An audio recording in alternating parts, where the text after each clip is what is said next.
If your legs feel weaker or more tired than they used to, it's probably not just your age.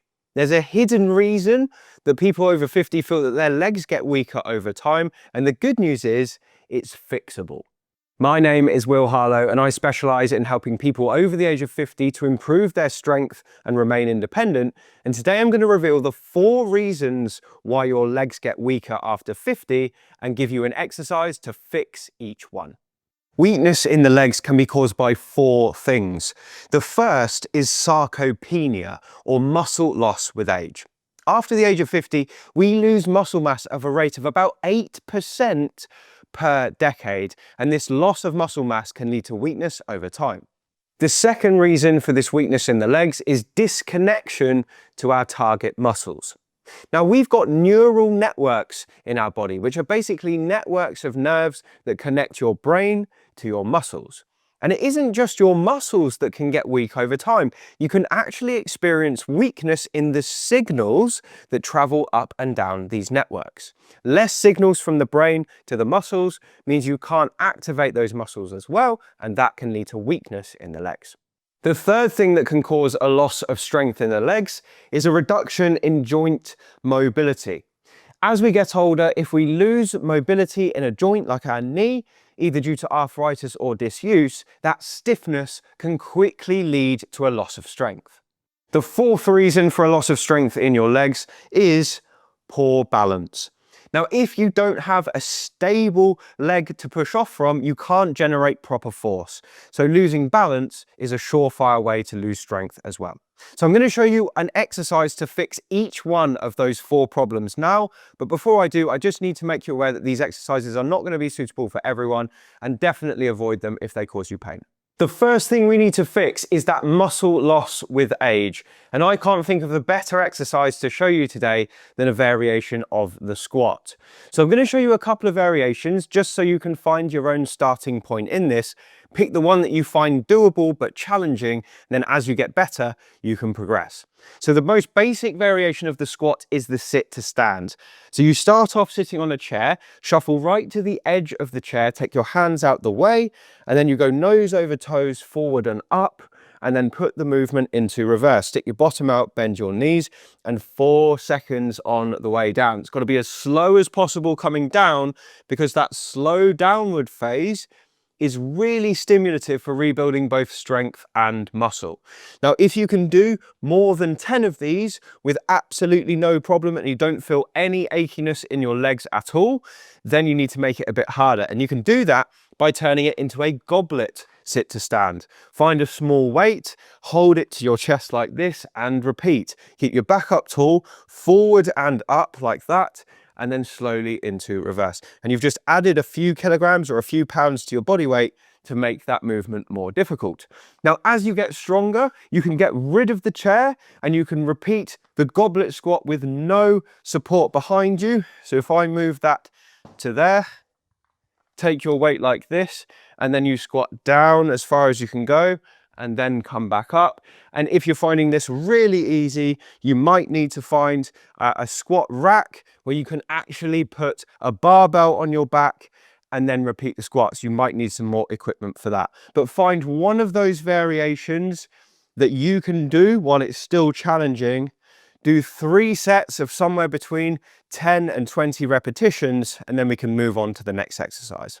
By the way, if you want more information about how to build muscle and strength over the age of 50, I've recorded a totally free 25-minute video that gives you my best advice for doing just that. You can find it in the description box below this video. The second exercise we're going to do is one that improves your connection between your mind and your muscles.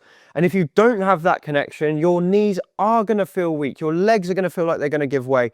It's just not pleasant. But this exercise fixes so many of those issues. It's so easy to do. It's called the inner range quads. And all you need for it is somewhere to sit up like this and a pillow.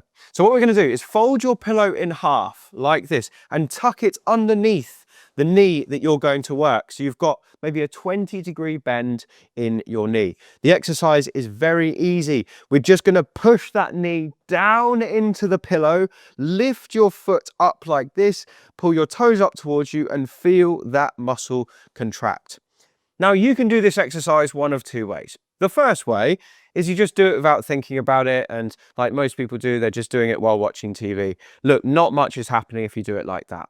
The second way you can do it, which is the effective way, is push down and lift up and focus all your attention into that muscle. You really want to feel it contract, as if you're trying to activate all of those muscle fibers. Literally visualize them all switching on, lighting up like a Christmas tree, and feel that muscle tense. You can even put your hand there to get some feedback. A nice 5-second hold while you're doing that is brilliant. And you will start to feel your quad getting a bit achy. That's totally normal and actually exactly what we want. And after you've done 15 or 20 of these, swap sides and do the other side. Do this little and often. Do it in the morning, do it again at lunchtime, and do it once more before bed. And I promise in a few weeks, your legs are going to feel so much stronger no matter your starting point. The third problem we want to solve is that loss of mobility in your hips and your knees. If we don't have mobility, we can't use the muscles that we've got, even if we've got healthy muscles there. And this little exercise helps you regain some of that mobility. It's dead easy to do. Just lie on your back on your bed or a mat on the floor like this. You want this knee just to be resting, so this one can just stay there, and the other one is going to be the one that's working. First thing we're going to do, push your leg down into the bed. So we've got a full extension of the knee, and then we're going to put it into reverse. Bend the knee, pull up towards you like this. When we get to the top, have a squeeze, then bring the knee up, and at the top, use your hands to hug in, and then put it into reverse. Drop the leg down, straighten out, and push the knee down. Simple as that. So push down, bend, bend, bend, come as far as you can, so you're bending your knee, then lift the hip, and then use your hands just to hug in and relax back down. It's such a simple routine, but what we're doing here is we're maximizing knee extension, which is when the knee is flat. Then when we bring this up, we're maximizing knee flexion, which is when the knee is bent. Then we're moving into hip flexion, and we're maximizing that using our hands. We don't want to go to the point where it hurts. Definitely avoid ranges that cause you pain, but pushing into a little bit of stiffness is okay, as long as it doesn't make your knee sore or your hip sore or give you that pinching feeling. If it's just stiffness and it feels a bit stiff at the time, but then it's fine when you let go, that's usually a really good sign. It means you're doing something that your body is really agreeing with. It likes it, it wants movement. Your body does not like being stiff, and if you keep it mobile, it will thank you for it. Somewhere between 10 or 20 of those in a row on each leg, a couple of times a day, makes a massive difference to your mobility, which will in turn improve your strength. The fourth and final problem we need to fix is that loss of balance. And the best exercise for most people to do is the tightrope walk. Now, I love the tightrope walk because it doesn't just challenge your static balance, like standing on one leg, it challenges your dynamic balance, which is much more functional for daily life. So here's how the exercise looks. All you need is a clear runway at home, and you're going to imagine that you've got a tightrope on the floor like this. It makes sense, by the way, to do this next to something you can grab hold of just in case you lose your balance. So here's how it looks. You're going to stand with a nice narrow base of support, and then you're going to step heel to toe as if you're walking along a tightrope. So the front heel touches the back toes, and you keep progressing forward like this. Now, the beauty of this exercise is it makes you so narrow. You've got such a narrow base of support that you are going to be wobbling. It's almost like going onto a bike. And the slower you do this, the harder it is. It's very easy to do this fast, but counterintuitively, if you slow this down, that challenges your balance much more. So I would encourage you to do this as slowly as you possibly can. And don't worry if you start wobbling, that's totally normal. It's actually a good thing, because wobbles just mean that you're challenging your balance enough to improve eventually.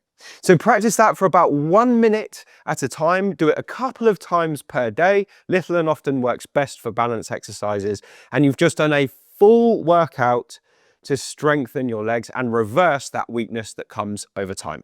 If you found this video useful, do drop a comment below and let us know, and we'll see you again on the next one.